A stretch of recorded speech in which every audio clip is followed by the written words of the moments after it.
para qualquer um que tem esse sonho, essa aspiração de ter uma carreira internacional. Uma vez que você que você tenha essa oportunidade, o meu convite para as pessoas é viver aquilo intensamente. A quinta temporada do Vioral começou e você já pode se conectar no Instagram, @Vioral, ou no Instagram do PC, nosso host, @Paulo Crepaldi. Em todas as plataformas de streaming, aquela dose oral quinzenal para seus ouvidos. Fique agora com o Vioral. Esse é o segundo episódio da nossa quinta temporada, trazendo para vocês, eu acho que um tema novo, que a gente discutiu pouco aqui dentro do Vioral, que é falar com um executivo brasileiro que está tendo a experiência de gerir uma empresa, uma organização lá fora, exatamente no Canadá. Ele vai contar um pouquinho da experiência.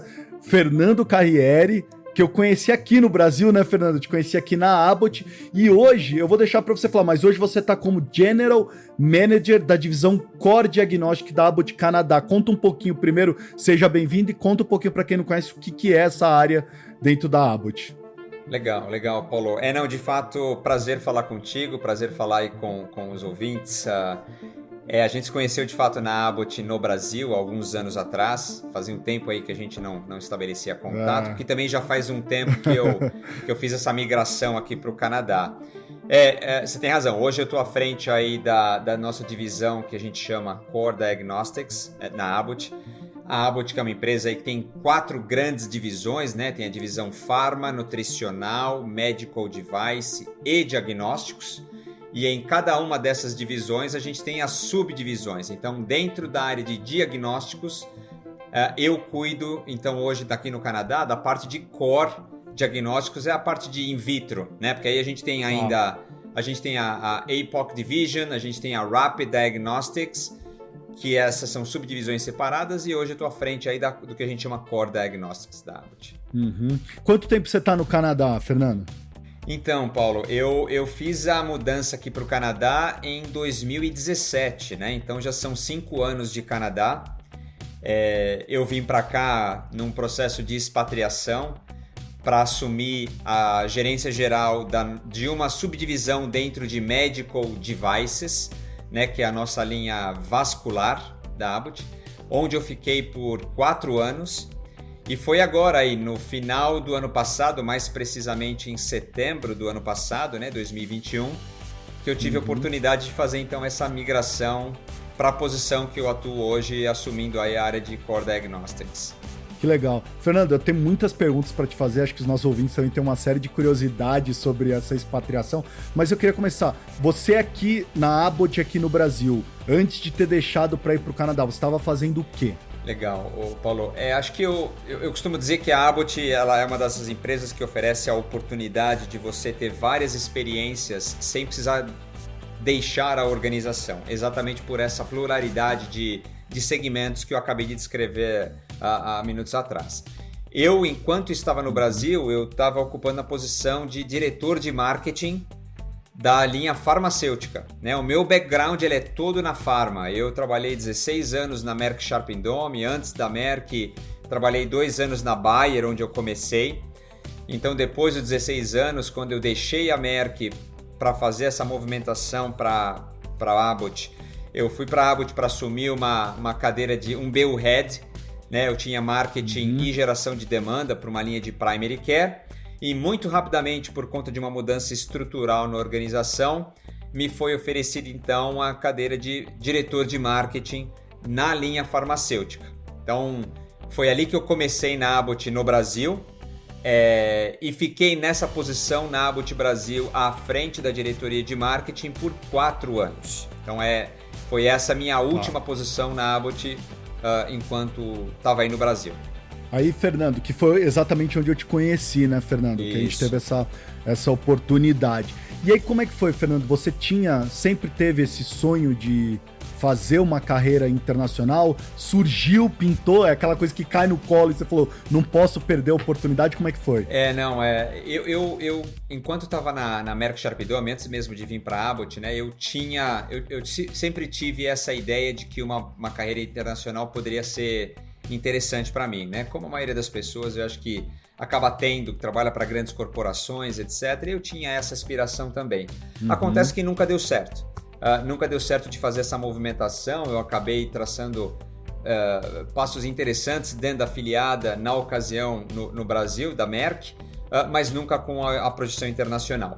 Quando eu fui para a Abbott, nos primeiros anos eu me concentrei em estabelecer minha carreira no Brasil, mas rapidamente comecei a pensar nessa oportunidade, né? Até porque eu já estava chegando numa idade com 42, 43. Falei, bom, se tiver que ter essa oportunidade, ela não pode ser muito para frente, né? Ela vai ter que ser agora. E aí foi com 2 anos de Abbott, né? Começando e trabalhando sempre com aí na ocasião o gerente geral a quem eu reportava no Brasil. A gente começou a avançar um pouco nessas conversas, mas não precisamente na expatriação, numa carreira internacional, mas mais na possibilidade de eu fazer um experimento nessas outras áreas que a Abbott tinha. Acho que é um outro ponto importantíssimo para quem tem essa aspiração de uma carreira internacional. A família tem que comprar a ideia, né? Você tem que vir inteiro para o país. E os meus filhos estavam numa fase muito crítica já no colegial, né? Já adolescentes, onde a mudança é mais difícil. Mas houve aí um apoio por parte deles também, assim como da minha esposa. E aí pintou essa oportunidade, né? E depois então de 4 anos de Brasil, diretor de marketing na Pharma, de fazer essa migração para o Canadá em 2017, assumindo a gerência geral. Eu acho que todo mundo se questiona, Fernando, sempre com essas oportunidades, assim, o que você tem que pentelhar o teu chefe toda hora, falar assim, eu quero. Isso tem que estar claro no teu processo de desenvolvimento, porque assim, para alguém chegar até você, Fernando, e falar assim, olha, pintou essa oportunidade, é porque em algum momento a pessoa sabe que você tem essa disponibilidade, né? O que foi? É pentelhar muito o chefe? Não, eu acho que, bom, eu não sei como é que isso funciona nas outras empresas, mas eu tendo a acreditar que nas grandes corporações, né, o processo de mapeamento de talentos, né, para segmento de carreira, eles acabam seguindo uma mesma forma, né? E a Abbott tem, né, o que a gente chama lá, que é o Talent Management Review, o TMR, um projeto muito sério, muito estruturado, capitaneado por RH, mas com sponsoring de todos os líderes da organização, onde são mapeadas as pessoas que têm a oportunidade de crescer na organização nas suas mais variadas posições, mas tem uma pergunta e um tema que é levado de maneira muito séria com relação à mobilidade, né? Então, quando você tem esse tipo de conversa, e a Abbott tem, obviamente, tem isso no seu processo, você tem que deixar muito claro não só a posição que você aspira, ou as posições, mas aonde e quando, né? Então, eu sempre, desde quando eu ingressei, e já era verdade na Merck e na Abbott também, eu sempre tive essa mobilidade esclarecida, né, nos meus records, né, da organização. Então, isso fazia parte sempre da minha conversa com o meu gestor, as posições que seriam interesse, os skills que deveriam ser desenvolvidos para alcançar aquela posição. Obviamente, a principal pessoa é o seu gestor. Isso tem que fazer parte de um processo de construção conjunta e de conversa frequente sua com o seu gestor, porque ele acaba sendo realmente o principal advogado seu no momento de conduzir esses processos junto com o RH e outras gerências gerais. Então, por exemplo, só para te dar um outro detalhe, eu reportava para o meu gerente geral da farmacêutica, que precisou, dentro de um desses processos de TMR, que são reuniões envolvendo todos os líderes, ele deixou os demais líderes saberem quem era o Fernando, qual é o meu perfil, o que eu quero, para onde eu mudo. E foi aí que o meu futuro gerente geral, né, que estaria à frente da região América Latina e Canadá para vascular, tomou conhecimento do meu nome como alguém que estaria aberto a essa movimentação. Você falou da questão de habilidades, né? Você teve que você se preparou com alguma coisa? Quando você sabia e já tava com a mente, você falou, cara, eu preciso fazer um curso tal, ou preciso adquirir essa habilidade, foi buscar conhecimento. O que você foi fazendo para aprimorar, para chegar até o ponto de alguém falar, ele tá pronto para assumir? Porque assim, você também deu um salto de posição também hierárquica, né? Porque você sai de diretor e vai para general manager. Então assim, eu acho que você teve, além da língua, eu não tô nem falando que a língua é uma outra coisa. Você pode até falar, eu sabia falar inglês, mas uma coisa é saber falar, outra coisa é morar, e que essa experiência que você tá tendo, morar num país que a língua inglesa é importante, mas eu sei, e na região que você tá, o francês também é muito importante. Exato. Né? Então assim,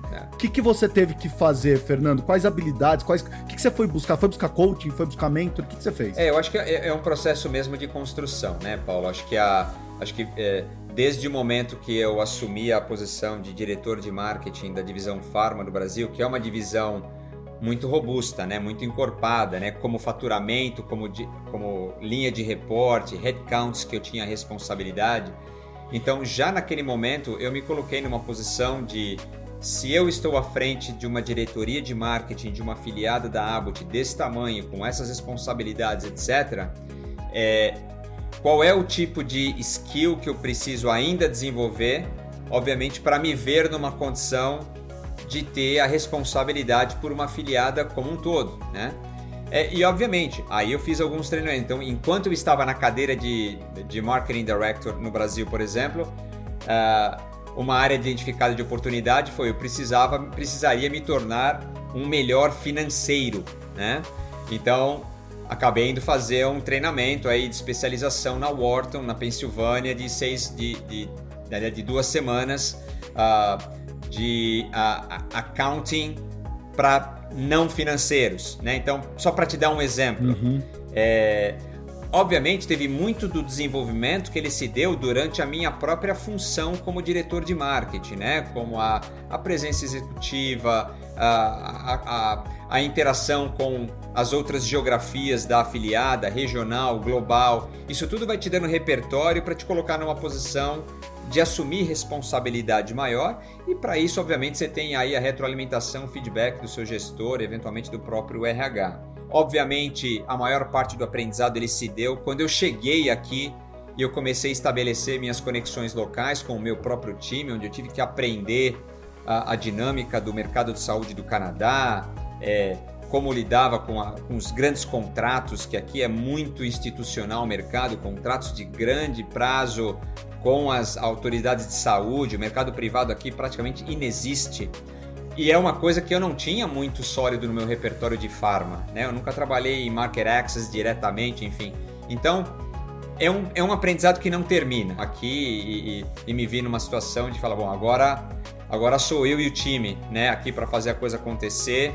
E posso ser muito claro, e não tenho nenhuma vergonha de dizer isso, acabei tendo um componente de sorte e mérito da pessoa que me apontou para a posição, porque eu herdei aqui um time bastante maduro, bastante sólido, e que acabou me dando uma retaguarda bastante importante para que eu tivesse um pouco de tempo para aprender até que eu conseguisse colocar a minha mão mesmo no negócio. Mas eu tinha também o tema de lidar com a questão pessoal, né? De garantir que a família estava bem estável, de entender como é que as crianças na ocasião estavam se adaptando na escola, a mulher em casa, enfim, tudo é novo, né? É uma realidade muito diferente que você precisa estar disposto. Eu costumo dizer, as pessoas aqui dizem muito, tem muito imigrante aqui no Canadá, e as pessoas dizem que o imigrante, ele aprende a nascer de novo, né?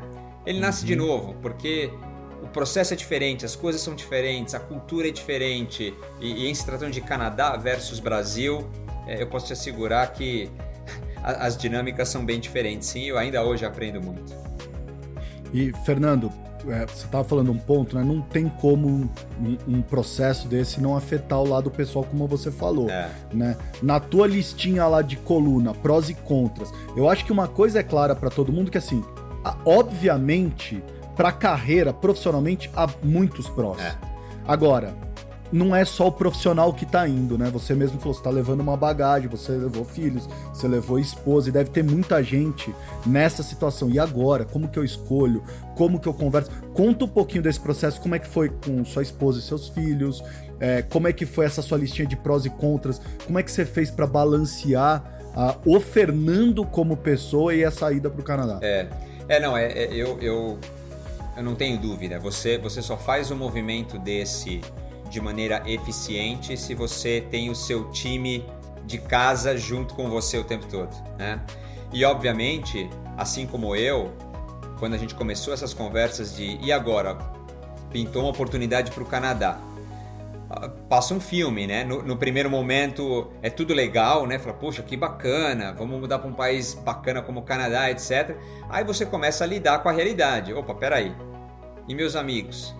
E os meus pais, né? Uma certa idade, vão ficar em casa. Tudo isso tem que passar pela sua cabeça, né? Como é que você está economicamente? Como é que você está de saúde? Tudo isso você tem que refletir. E obviamente cada pessoa tem o seu tema particular para considerar. Mas você não toma uma decisão dessa pensando só no profissional. Absolutamente. Se você fizer isso, você está correndo um grande risco de fazer uma bobagem, né? Você precisa pensar no todo. Então, como eu te falei, a gente teve um tempo, obviamente, para amadurecer isso, né? E isso foi muito bacana. Eu sou muito grato pela Abbott e pelo meu gestor, que na ocasião apostou nessa minha vinda para cá, que tudo foi feito de maneira muito correta, muito respeitosa, muito transparente. Então, eu tive tempo para amadurecer a ideia com os meus filhos, tive tempo para amadurecer a ideia com a minha esposa, e que rapidamente a gente colocou aí na equação e concluiu que seria bom para todo mundo. Do tempo que eu estou aqui, minha filha veio para cá no high school, hoje já está na universidade nos Estados Unidos. Então ela já vai para o seu 3º ano na Flórida, nos Estados Unidos. O meu filho veio para cá no 1º ano do high school, já está numa universidade aqui no Canadá, na McMaster. Então os dois foram encaminhados para universidades internacionais, o que foi provavelmente um dos principais estímulos da minha vinda para cá, né? Oferecer uma oportunidade que eu não tive quando era adolescente, ou, né? de ter aí um estudo desse quilate, e hoje está podendo oferecer isso para eles, né? Abrir essa vitrine, abrir essa janela aí para que eles se tornem cidadãos no mundo, tendo exposição para estudar em universidades fora. Isso não tem preço, né? Então todos os perrengues que a gente tenha passado por aqui, assim, valeu demais a pena. Valeu demais a pena e tem valido muito a pena. Que legal. Fernando, o que você diria, né? Eu sei que muita gente, o teu papel, né, comunicação é essencial. Tem que saber se comunicar com o time, tem que saber se comunicar, né? As pessoas estão esperando de você, né, uma comunicação. Só que uma coisa é a gente se comunicar em língua nativa, outra coisa é a gente comunicar numa segunda língua. Correto. Como é que foi isso para você? Como é que foi lidar com a comunicação assumindo essa sua posição?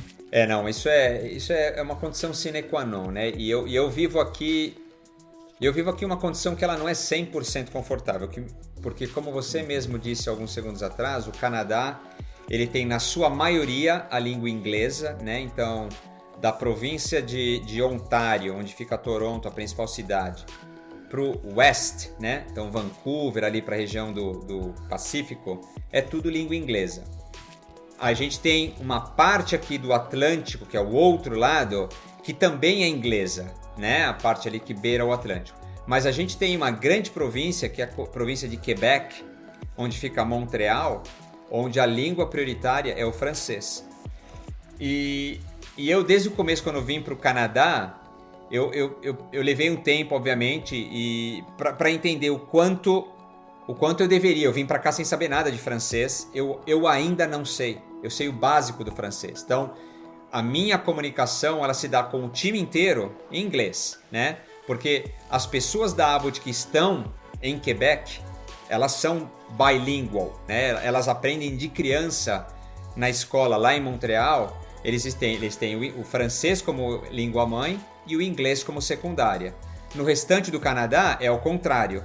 É o inglês como primária e o francês como secundária. Eu diria que no movimento de expatriação, esse não deve ser encarado como o principal desafio. Acho que o principal desafio não é exatamente o problema ou a limitação que a língua pode impor. Obviamente você precisa saber, né? O básico você precisa saber, obviamente, para se comunicar.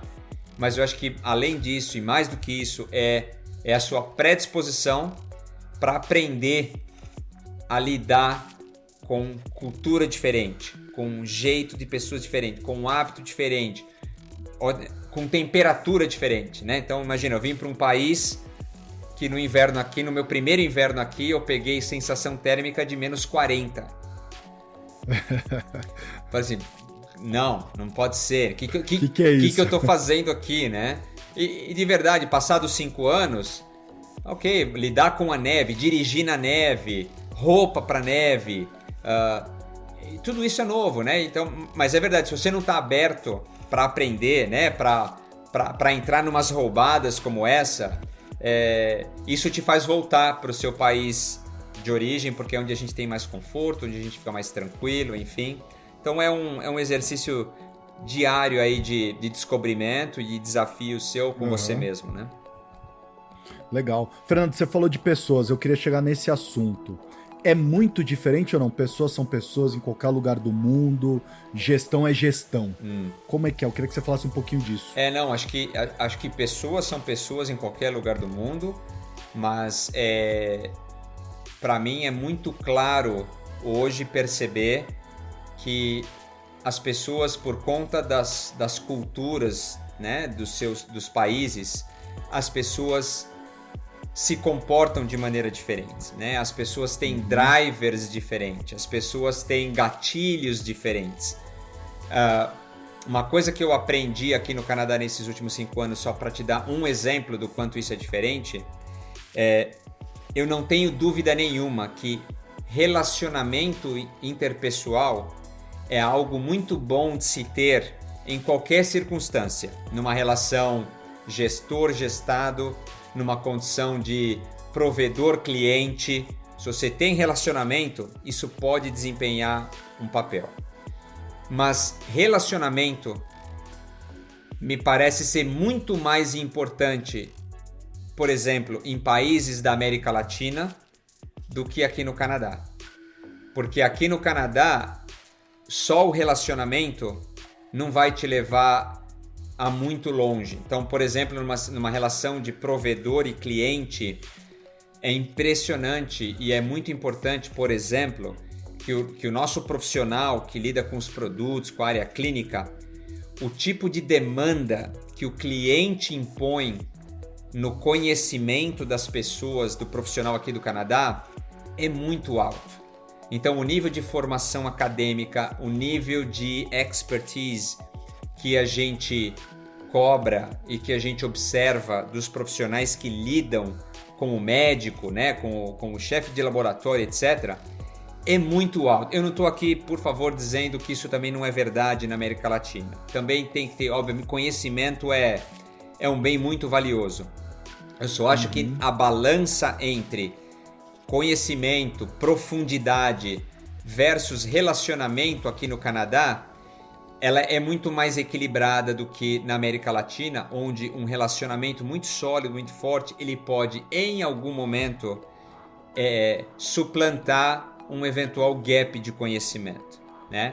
Então, isso vale para uma relação de gestor e gestado, isso vale no trato com as pessoas. Eu claramente sinto a diferença e eu precisei, obviamente, de um tempo para me adaptar, para encontrar o canal certo, o tom certo de comunicação com o meu time. É verdade também, uma parte aqui, o Canadá é um país muito globalizado, Paulo. Então, eu tenho, por exemplo, no meu time, e sempre tive desde 2017, uma pluralidade de pessoas de vários países. Só porque o movimento de imigração no Canadá é muito grande. Obviamente, a maioria são canadenses, mas eu tenho gente de todo quanto é lugar no time, o que é muito bacana, né? O que oferece aí um tema de diversidade aí, que é bacana para o time, é bacana para você como pessoa, é bacana para a gente crescer como indivíduo, aprendendo a lidar com as diversas culturas de pessoas que vivem no mesmo país, mas que vieram de países completamente diferentes, como é o meu caso mesmo, que eu tenho certeza que eu também acabo agregando de alguma maneira para os canadenses com o jeito que eu tenho, que eu trago do Brasil. E você passou por uma coisa, Fernando, que eu acho que foi a pandemia, né, cara? Além de tudo isso, a adaptação, mudar de país, etc., ainda caiu no teu colo. Já é difícil, foi difícil para nós aqui no Brasil, brasileiros. Eu imagino agora para você se adaptando a uma cultura e de repente uma mudança de cenário, né? Paulo, eu acabei passando desapercebido aí nesse tema, mas você lembrou muito bem, Paulo. Acho que os meus últimos 2 anos aqui foi de pandemia, como foram aí para vocês, né? E a pandemia aqui pegou tão forte como no Brasil, não no número de casos, mas em relação a todo o resto, né? O trabalhar de casa, o trabalhar de escritório, restrições, etc. E você falou tudo. Acho que foram 2 anos de desafio para fazer gestão à distância, né? De um grupo que eu não tinha todo esse contato, todo esse relacionamento.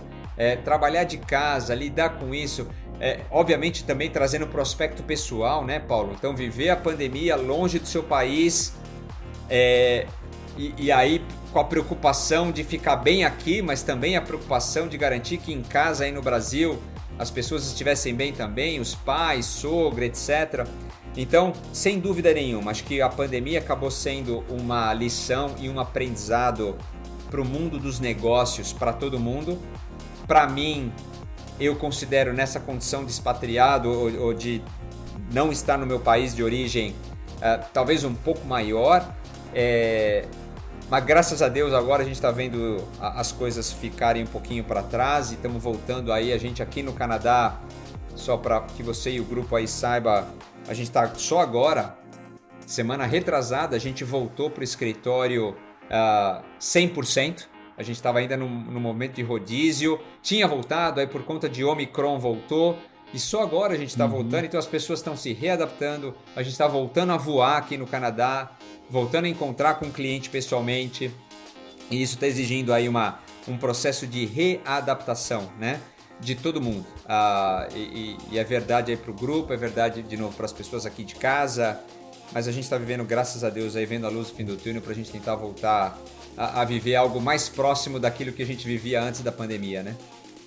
Legal. Fernando, o que você já inseriu da cultura canadense? Já tá indo assistir hockey? já tá jogando lacrosse? Como é que tá aí? Não, isso é outra coisa muito interessante, né? Eu sempre fui um apaixonado por futebol do Brasil, né? Sim. Quando eu vim para cá, para o Canadá, eu comecei a perder um pouquinho o contato, porque eu automaticamente comecei, como você falou, ver mais hockey, ver mais NBA. Eu nunca fui um adepto à NBA, mas aqui a gente tem o Toronto Raptors, né? Isso. Que eu tive a sorte de, enquanto eu estava aqui, vi o Toronto Raptors ser campeão, que foi em 2019 ou 20. Então, acabei também o tênis aqui do Canadá, né? A gente tem grandes tenistas aqui no Canadá, e aí a gente viu aí algumas pessoas do tênis do Canadá ser campeão. Então é muito interessante isso que você está falando, porque a gente acaba naturalmente aprendendo a experimentar aquilo que as pessoas locais têm. Então, já fui esquiar, já fui patinar, já tomei meus capotes, já fiz tudo, mas é aquilo tudo que eu recomendo realmente para qualquer um que tem esse sonho, essa aspiração de ter uma carreira internacional.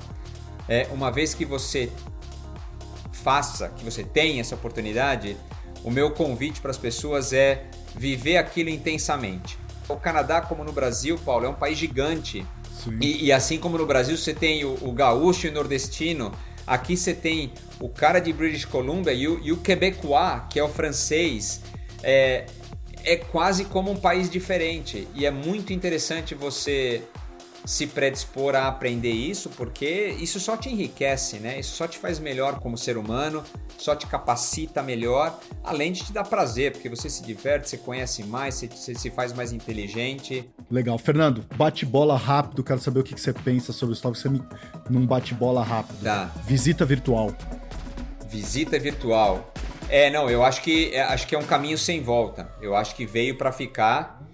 Não acredito no modelo 100%, né? Eu acho que o modelo híbrido é aquele que vai se acomodar daqui para frente, mas veio para ficar. Acho que as ferramentas evoluíram demais, né, por conta da pandemia. Acho que a pandemia fez o favor de acelerar o desenvolvimento de tecnologias para fazer com que essa interação virtual seja cada vez mais real, cada vez mais próxima. Então eu acredito no seu valor, veio para ficar, vai melhorar, vai se desenvolver, mas eu acho que ela vai continuar exigindo a complementariedade da presença física para que o outcome dessa visita seja mais efetivo. Marketing na indústria da saúde, na farmacêutica. Eu acho que também... Eu acho que é algo que está em profunda transformação, né? E eu estando há 7 anos fora da farmacêutica, vindo para Medical Devices e agora Core, né, Diagnostics, eu consigo ver essa transformação. Acho que o profissional de marketing da indústria farmacêutica, obrigatoriamente também por conta da pandemia, mas não só por conta dela, está tendo que aprender coisas novas, coisas que no passado não eram importantes, né? A digitalização da saúde como todo faz com que qualquer profissional hoje da indústria farmacêutica, principalmente do marketing, se torne aí um expert para lidar com as plataformas, para lidar com essa forma de comunicação. Mas é algo que vai ser sempre muito importante, vai ser sempre uma cadeira importante dentro da indústria, o profissional de marketing. Não tenho dúvida disso. Carriere, último seriado que você maratonou? O último seriado que eu... Ozark. Na realidade, foi o primeiro seriado, acho que está na sua 3ª temporada ou 4ª, que foi a última agora. Mas quando eu cheguei no Canadá, foi o primeiro que eu vi. Aí já vi o primeiro, o segundo, demorou para chegar o 3º ou 4º, agora eu tô confundindo, mas o último que tá na 4ª. Tá na 4ª, é o último agora que tá em vigente. Maratonei com a minha esposa aí a noite inteira. Eu adoro, esse eu adoro. Livro que você recomenda para as pessoas que estão nos ouvindo em 2022? Putz, livro... Eu acho que tem um que ele não é novo, mas tem um... E voltando para sua questão aí de marketing, né, de pensador, é o Guia dos Gurus. Guia dos Gurus. É que eu tinha o nome em inglês. Eu joguei aqui, é do Joseph Boyer? Exatamente. Tá bom, chama o Guia dos Gurus. Eu joguei aqui o Guia dos Gurus. É isso aí mesmo, é isso mesmo. É isso aí. Eu li esse livro já faz uns 4 anos. Depois disso eu li alguns livros enquanto cheguei no Canadá. E por algumas razões esse é o livro que ainda me remete mais quando eu preciso parar para pensar em alguma coisa. É nele que eu resgato o meu pensamento. Legal. Bom, gente, hoje eu conversei com o Fernando Carriere, ele que está hoje como General Manager da divisão Core Diagnostics na Abbott no Canadá. É isso aí. Fernando, morando em Oakville, uma cidadezinha à beira do Lago Ontário, na região de Toronto, foi um prazer falar com você e conhecer um pouquinho dessa sua vida canadense agora. Legal, Paulo. Não, primeiro foi um prazer aí voltar a falar com você. É sempre um prazer e é um prazer também poder dividir essa experiência aí com o seu público. Eu espero que para as pessoas que tiverem oportunidade e tempo de ouvir um pouquinho da nossa conversa, alguns dos insights que eu coloquei aqui possa ter agregado valor. E eu também me coloco à disposição aí para caso alguém queira entrar em contato direto comigo, me acha no LinkedIn, me acha no Instagram, enfim. Estou super à vontade de bater um papo de maneira informal e oferecer um pouquinho daquilo que eu aprendi e vivenciei e estou vivenciando aqui enquanto vivo no Canadá. Maravilha, Fernando. Então, gente, esse foi mais um episódio do Vioral e eu fui. Você ouviu o Vioral, o podcast da indústria farmacêutica. Para se conectar é fácil. vioral.com.br, @vioral no Instagram, ou então envie um e-mail para vioralhealthcare@gmail.com. Até a próxima dose oral quinzenal para seus ouvidos.